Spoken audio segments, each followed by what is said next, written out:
Alors bonjour Kalim, est-ce que tu peux rapidement te présenter et nous raconter un petit peu ton parcours sportif? Alors bonjour, moi c'est Kalim Mastouri, je suis ceinture noire de Jiu-Jitsu brésilien et pratiquant de MMA au niveau amateur, membre de l'équipe de France et récemment champion d'Europe de MMA amateur.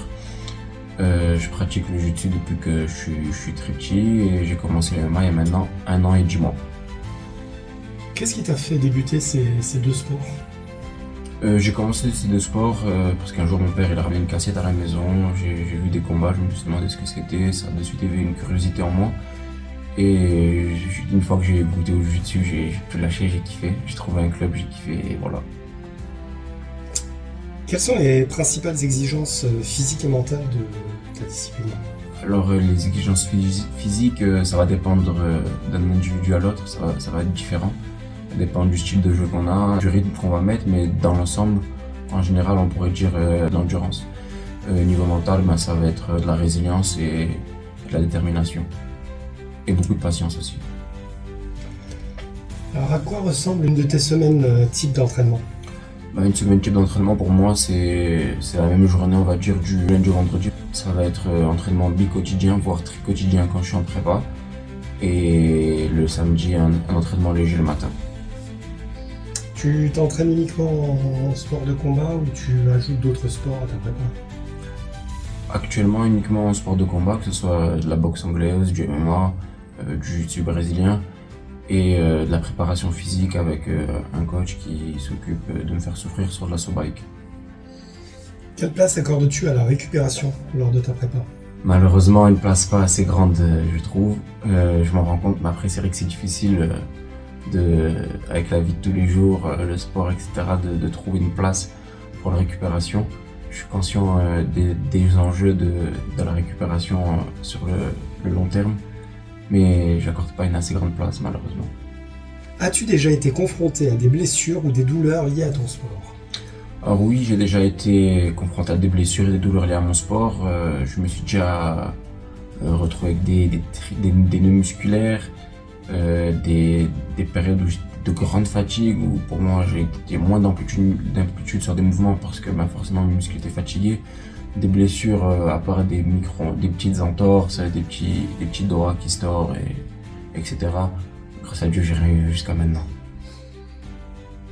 À quel moment intègres-tu le massage dans ta routine de récupération?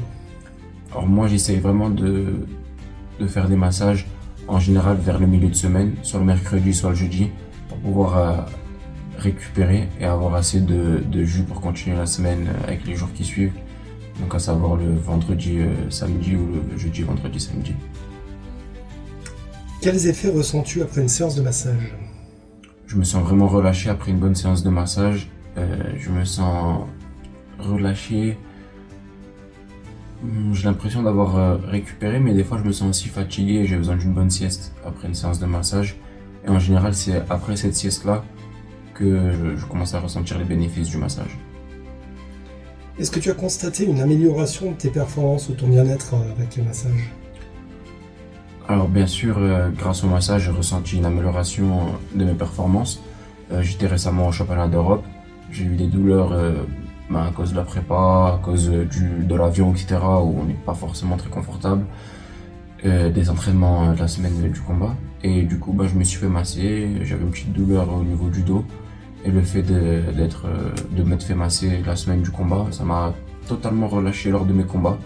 Et je me suis senti beaucoup plus à l'aise et beaucoup plus en adéquation avec mon corps. Je pouvais l'utiliser à bon escient. Si tu devais recommander le massage à d'autres sportifs, que leur dirais-tu en une phrase? Les gars, le massage c'est essentiel pour performer. Quel est le meilleur conseil qu'on t'ait donné en termes de récupération ou de préparation? Le meilleur conseil en termes de préparation qu'on m'ait donné, c'est bois les litres d'eau.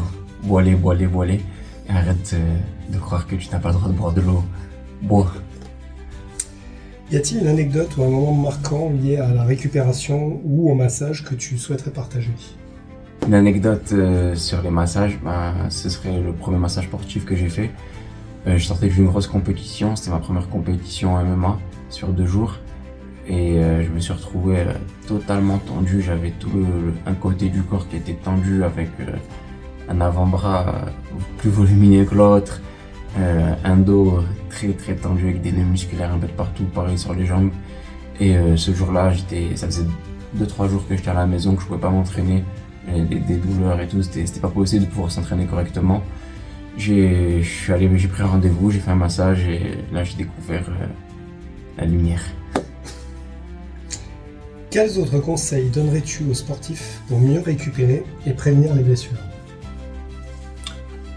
Les gars, écoutez-vous, écoutez votre corps, ne pensez pas que se faire mal c'est forcément nécessaire. Alors il y a se faire mal et se faire mal. Moi ce que je vous conseillerais c'est de toujours écouter la première intuition qu'il y a dans votre tête. En général c'est la bonne. Vous connaissez vos limites, ne laissez pas peut-être un groupe vous faire croire que vous pouvez dépasser vos limites. Et hydratez-vous, meilleur conseil, hydratez-vous, récupérez, faites des étirements, des massages, tous les petits détails qu'on pourrait penser c'est un truc de gonzesse, c'est pas des trucs de gonzesse les gars, c'est super utile, et ce qui va faire que vous allez durer sur la longueur, faut pas me répéter. Merci beaucoup Khalim. Merci.